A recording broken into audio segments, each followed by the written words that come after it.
મને એક ટાઈમે તો એ થોટ આવતો હતો કે ટેસ્ટ ક્રિકેટમાં એક તો એક ટીમના 2 જ પ્લેયર પીચ પર હોય, બરાબર? હવે દર ઓવર પછી કદાચ વચ્ચે પીચમાં આવીને મળવાનું બી કદાચ ના કરે કે ભાઈ રવા દે ને, થાકી જઈશ, આટલા બી ડગલા નહીં લેવા, આપણે ટકીને બેસી રહીએ એમ.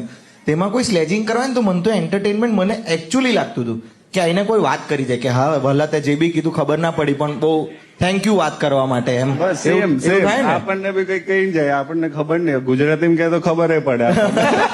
તો તમે એવું કરતા હતા કે આમ ધારો કે આપણી ઓસ્ટ્રેલિયા સામે મેચ હોય અને તમે ને બીજા બાપુ રવિન્દ્ર સાહેબ એ લોકો જો તમે આમ જોડે હો, રમતા હો બંને ગુજરાતી, તો તમે પછી એકદમ ગુજરાતીમાં વાત કરવાનું ચાલુ કરી દો કે એમને ખબર ના પડે, પ્લાનિંગ હિન્દી કે ગુજરાતીમાં થાય, એવું થાય? એ તો અત્યારે બી તમે કદાચ રીલ બી આવતી હશે, હું હાર્દિક કે હું ને જડેજા બેટિંગમાં આવીએ ને તો ગુજરાતીમાં જ વાત કરીએ. અરે 1-1-2 પેલો જો પાછળ જે મને એવું લાગે છે કે આ હવે યોર્કર નાખશે તને કે આ નાખશે, એટલે અમારી ગુજરાતીમાં જ વાતો ચાલતી હોય. તો પછી પાકિસ્તાનમાં ઇંગ્લિશમાં બોલો, એવું કરવાનું?